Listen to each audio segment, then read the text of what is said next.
ثانی انٹرنیشنل حج عمرہ tours and travels. حج عمرہ جانے کے خواہشمند حضرات اسکرین پر دیے گئے نمبرز پر کال کریں۔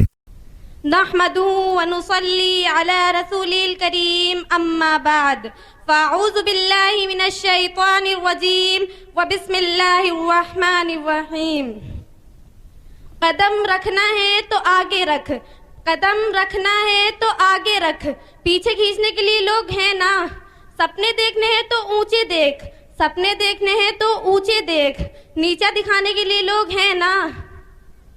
تو اپنے اندر جنون کی چنگاری بھڑکا، تو اپنے اندر جنون کی چنگاری بھڑکا، آگ لگانے کے لیے لوگ ہیں نا۔ تو اپنی خوبیاں ڈھونڈ، تو اپنی خوبیاں ڈھونڈ، خامیاں ڈھونڈنے کے لیے لوگ ہیں نا۔ پیار کرنا ہے تو خود سے کرو، پیار کرنا ہے تو خود سے کرو، نفرت کرنے کے لیے لوگ ہیں نا۔ تو کچھ کر کے دکھا دنیا کو، تو کچھ کر کے دکھا دنیا کو، تالیاں بجانے کے لیے لوگ ہیں نا۔ تو اپنی الگ پہچان بنا، تو اپنی الگ پہچان بنا، بھیڑ میں چلنے کے لیے لوگ ہیں نا۔ معزز سامعات، اللہ رب العزت کا بہت بڑا شکر و احسان ہے کہ اس نے ہمیں اس باوقار محفل میں جمع فرمایا۔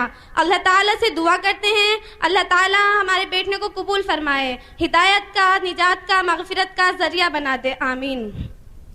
آج کے اس مبارک اجلاس میں میری تقریر کا موضوع ہے فضیلت علم۔ اللہ تعالیٰ سے دعا کرتے ہیں اللہ تعالیٰ عمل کرنے کی توفیق عطا فرمائے۔ فقد قال اللہ تبارک و تعالی قل هل يستوي الذين يعلمون والذين لا يعلمون انما يتذكر اولو الالباب۔ معزز سامعات، ابھی جو میں نے آیت تلاوت کی ہے وہ سورہ زمر کی آیت ہے، پارہ نمبر 23، رکوع نمبر 1، آیت نمبر 9، صفحہ نمبر 420۔ اور اس آیت کا ترجمہ یہ ہے کہ نبی صلی اللہ علیہ وسلم کہہ دیجئے کہ جاننے والے اور نہ جاننے والے برابر ہو سکتے ہیں۔ اس کا مطلب یہ ہے کہ ہرگز برابر نہیں ہو سکتے۔ اللہ تعالیٰ نے عالم اور جاہل کے درمیان بہت بڑا فرق رکھا ہے، جسے اللہ تعالیٰ نے قرآن پاک میں بڑے ہی انداز میں بیان کیا ہے۔ منزل سے آگے بڑھ کر تو منزل تلاش کر، مل جائے تجھ کو دریا تو سمندر تلاش کر۔ منزل سے آگے بڑھ کر منزل تلاش کر، مل جائے تجھ کو دریا تو سمندر تلاش کر۔ ہر شیشہ ٹوٹ جاتا ہے پتھر کی چوٹ سے، پتھر ہی ٹوٹ جائے وہ شیشہ تلاش کر۔ علم ایسی دولت ہے جو کبھی لٹتی نہیں اور خرچ کرنے سے کبھی گھٹتی نہیں۔ اور دوسری جگہ ارشاد فرمایا قل لا یستوی الخبیث والطیب، کہ پاکیزہ چیز اور ناپاک چیز برابر نہیں ہو سکتی۔ تیسری جگہ ارشاد فرمایا لا یستوی اصحاب النار واصحاب الجنہ، جنت والے اور آگ والے برابر نہیں ہو سکتے۔ چوتھی جگہ ارشاد فرمایا وما الاحیاء ولا الاموات، زندہ اور مردہ برابر نہیں ہو سکتے۔ معزز سامعات، یہ سارے الفاظ علم ہی کے لیے استعمال کیے گئے ہیں، اور جن کے مقابلے میں ہیں وہ جہالت کے لیے ہے۔ اور اللہ تعالیٰ نے علم اتنی بڑی دولت فرمائی ہے کہ جس کے پاس علم ہوتا ہے اس سے انسان کے اندر انسانیت آتی ہے، انسان اپنے آپ کو پہچانتا ہے، اپنے خالق و مالک اللہ تعالیٰ کو پہچانتا ہے۔ اور آج کے مسلمان علم دین کے سلسلے میں جس قدر بے پرواہ ہے اس کی کوئی حد اور انتہا نہیں ہے۔ ماں کی گود سے بچی کی فراغت کے بعد بچوں اور بچیوں کا ایڈمیشن اسلامی مکتب یا مدرسوں میں نہیں بلکہ کالج اور اسکولوں میں کروا دیا جاتا ہے، جہاں بچیاں بے پردہ ہو کر گھومتی ہے اور لڑکوں کے ساتھ گھومتی ہے، جسے عیب نہیں بلکہ فیشن سمجھا جاتا ہے۔ اور گندے گندے چیلنوں کے روبرو اپنا رخ بدل کر دیکھتی ہے اور گندی فلمیں دیکھتی ہے، اسے عیب نہیں بلکہ فیشن سمجھاتا ہے۔ اور فیشن میں یہ حال ہے کہ اپنے بالوں کو ہمیشہ ہیپی کٹ رکھتی ہے، اور جس کا مکمل نتیجہ یہ نکلتا ہے کہ وہ بچیاں اول تو اللہ اور اس کے رسول سے بیزار ہو جاتی ہے، اور دوسرا احکام خداوندی فرمان نبی صلی اللہ علیہ وسلم سے کوسوں دور ہو جاتی ہے، اور اپنے شوہر کی اطاعت نہیں کرتی، اور بعد میں الزام دیا جاتا ہے کہ بچیاں اپنے شوہر کی اطاعت نہیں کرتی، کہنا نہیں مانتی، اور اپنے والدین کی اطاعت نہیں کرتی، جس کا مکمل تباہ کن نتیجہ یہ نکلتا ہے کہ وہ بچیاں نہ تو دنیا میں کامیاب ہو پاتی ہیں نہ ہی آخرت میں کامیاب ہو پائیں گی۔ معزز سامعات، کیا آپ کو معلوم ہے کہ وہ آپ کی بہنیں ہیں، آپ کی بیٹیاں ہیں، آپ کی مائیں ہیں، آپ کی بچیاں ہیں؟ کیا آپ اسے اس لیے اسکول اور کالج پڑھاتے ہیں کہ وہ آفسوں کی زینت بنے، حکومتوں کی بھاگ دوڑ کرے، اداکاروں کی فلم کی اداکاریں بنے، اور آپ کی بچیاں آپ کے سامنے اور غیروں کے سامنے شورٹ کپڑے پہن کر گھومیں اور اپنے جسم کی نمائش کرے، اور وہ پردہ جسے اللہ تعالیٰ نے فرض قرار دیا ہے اسے برا سمجھے اور اللہ اور اس کے رسول سے نفرت کرے، اور غیروں کے طریقوں کو اپنائے اور اسلامی طریقوں کو برا سمجھے اور غیروں کی ہرس کرے۔ اے مسلمانوں، یہ حرص و طمع چھوڑ دو، یہ لالچ چھوڑ دو، ان بچوں کو ہرگز ایسی آزادی مت دے جو وہ جہاں چاہے، شوق سے چاہے، جس سے چاہے شادی کرنے کے لیے تیار ہو جائے، جس سے چاہے لو سٹوری کر کر فرار ہو جائے، جہاں فوٹولوں کی زینت بنے، تھیٹروں کی زینت بنے اور اسلامی طریقے کو غلط سمجھے۔ اے مسلمانوں، خبردار ہو جاؤ، کیونکہ کل قیامت کے دن میدان حشر میں آپ سب سے اس کے بارے میں سوال کیا جائے گا کہ بتاؤ تم نے اپنی اولاد کو اسلامی تربیت کیوں نہیں دی، تم نے اسلامی تہذیب کیوں نہیں سکھائی، یہ علم دین کیوں نہیں سکھایا، تم نے علم دین کیوں نہیں سکھایا، اسلامی تہذیب کیوں نہیں سکھائی۔ بتاؤ کیا جواب دو گے اس وقت جب نبی پوچھیں گے کہ بتاؤ آپ نے اپنی بچوں کو حضرت فاطمہ کی طرح کیوں نہیں بنایا۔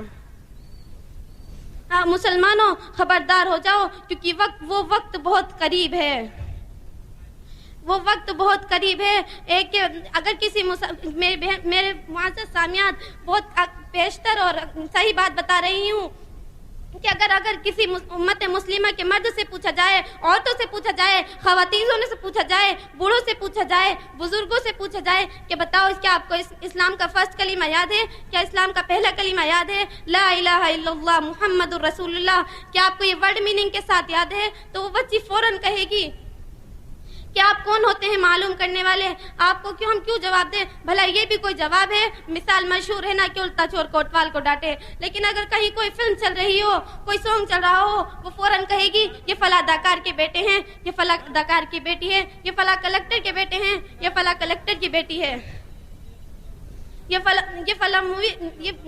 سانگ فلاں مووی کا ہے۔ اور کہیں کوئی فلم چل رہی ہو اور اس سے پوچھ لیا جائے کہ بتاؤ یہ کون سی مووی کا سانگ ہے، تو فوراً کہے گی کہ آپ کو نہیں معلوم، کیا آپ نہیں جانتے کہ یہ فلاں مووی کا سانگ ہے، اسے فلاں سنگر نے گایا ہے، اس میں فلاں ہیرو اور فلاں ہیروئن ہے۔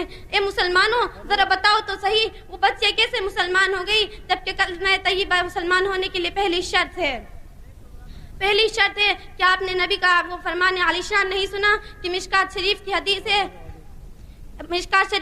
ہے، نبی کریم صلی اللہ علیہ وسلم نے ارشاد فرمایا طلب العلم فریضۃ علی کل مسلم، مشکات شریف کی حدیث ہے، پہلی جلد کی حدیث ہے کہ اتنا علم دین حاصل کرو کہ جس سے وہ علم دین کا حاصل کرنا ہر مسلمان مرد عورت پر فرض ہے، یعنی اتنا حاصل کر لینا، اتنا جان لینا، اتنا سیکھ لینا کہ وہ حرام و حلال میں تمیز کر سکے اور صحیح طریقے سے قرآن شریف کی تلاوت کر سکے، نماز و زکوٰۃ کا صحیح طریقہ اپنا سکے، نماز و زکوٰۃ کا صحیح طریقہ اپنا سکے۔